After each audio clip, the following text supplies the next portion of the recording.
E aí o que aconteceu com ele, Rodolfo? Perdeu a gratificação que tinha dentro da secretaria e, se não participasse do segundo turno, estava ameaçado de ser transferido para uma posição, uma função longe da sua casa, né? O que, obviamente, ninguém quer trabalhar longe de casa, pagando mais transporte, esse tipo de coisa.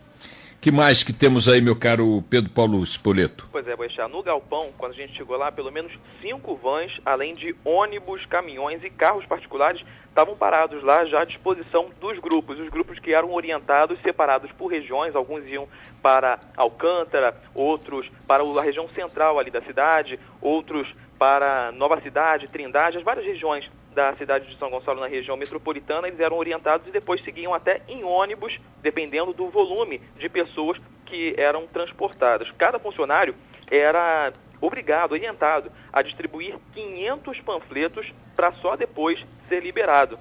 Durante essa separação dos grupos, eu conversei com alguns servidores, e aí o áudio vai estar um pouquinho pior, porque também nessa situação o microfone estava escondido, mas eles disseram que essa situação se repete pelo menos 2 vezes por semana. A gente vai ouvir o relato deles. Peraí, mas você, nesse papo, você estava gravando já como repórter ou com o microfone escondido? Com o microfone. Esse era com o microfone escondido. Ou seja, a pessoa vai falar isso que vocês vão ouvir agora, sem saber que está conversando com um repórter, é isso? Isso, e a gente deu uma leve modificada também, porque apesar de não estar identificando e também trazer um breve relato dessas pessoas, ainda assim nós modificamos para que ela não seja identificada por outros que estejam ouvindo a Band News Fluminense FM. O meu aqui já é o quarto e já foi a outro lugar. Ah, não, viemos antes no primeiro turno. Eu também no primeiro turno. Meu esposo faleceu tudo, foi agora. Eu fiquei afastada 3 meses. Ainda vim pra cá, eu não tô bem, tô com depressão. Portanto, está aí a palavra de algumas pessoas até que estavam ali, foram convocadas a... E detalhe, né, que elas vão depois de cumprir o expediente. Elas trabalham normalmente 9 às 5 da tarde e são obrigadas a comparecer às 5h30 para receber o panfleto e depois continuar na luta trabalhando para voltar para casa mais tarde. Evidentemente, um esquema que se propõe a agir dessa maneira, como quadrilha, como máfia, né, não vai admitir que o que está acontecendo é isso que a gente acabou de flagrar. Não é que a gente denunciou, não. Quem denunciou foi o ouvinte que nos procurou. A gente não denunciou, a gente flagrou. Nós demos o flagrante. O Pedro Paulo, você anotou o número das vans que estão fazendo e dos ônibus que estão fazendo esse tipo de... estão envolvidos nessa operação? Então, Boechat, esses números, eles estão numa gravação que a gente fez também, entrou com uma câmera escondida, e serão analisados também pela nossa emissora e também serão encaminhados ao Tribunal Regional Eleitoral. Portanto, eu não tenho eles em mãos aqui, mas eles estão todos constados, inclusive com placas também, né, os carros, os veículos que estão dentro dessa operação. Agora, eram veículos adesivados da campanha? Adesivados pela campanha, tinham vans, caminhonetes, até ônibus participando, micro-ônibus participando dessa ação. Esses ônibus eram levados para locais onde havia mais contingente de servidores e também onde as pessoas mais queriam, porque na verdade as pessoas não eram obrigadas a seguir certo roteiro. Elas tinham que ir para perto de um lugar de preferência, porque dali elas poderiam ir embora, mas teriam que entregar todos os panfletos que estivessem em mãos antes de sair, porque senão eram chamados a atenção.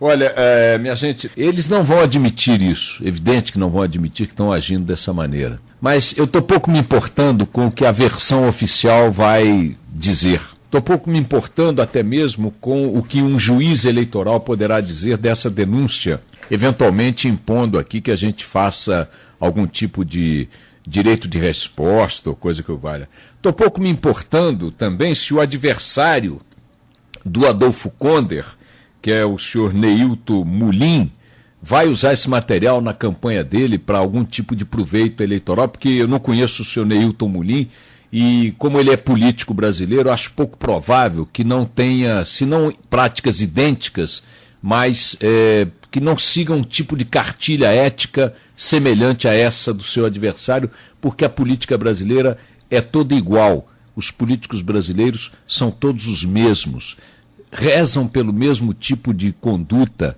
pautam-se pelo mesmo tipo de prioridade, ambicionam o mesmo tipo de ganho, né? Lidam com o dinheiro público com o mesmo tipo de liberdade moral, né? Respeitam o cidadão e o contribuinte da mesma maneira, ou seja, não respeitam.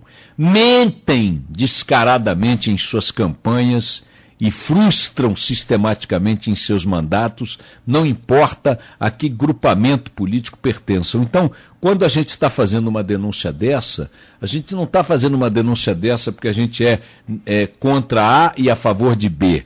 A gente aqui é contra A, B, C, D e o alfabeto inteiro da política brasileira, porque ela é dominada por esse tipo de gente, por esse tipo de moral, por esse tipo de ética, por esse tipo de conduta. É tudo lama do mesmo poço, do mesmo charco, do mesmo esgoto.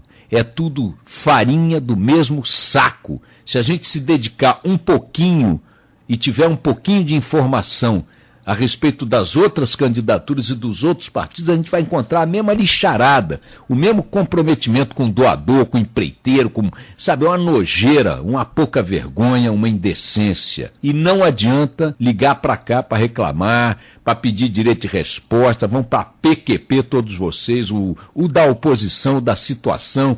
Todos os partidos de A a Z vão todos para PQP solenemente. Se o juiz mandar responder, a gente vai ter que dar, porque juiz a gente não tem como não obedecer. Mas o resto, olha, não vem nem adianta reclamar. Está aí o flagrante, quem quiser que use da maneira que achar adequada. Passem todos muito bem.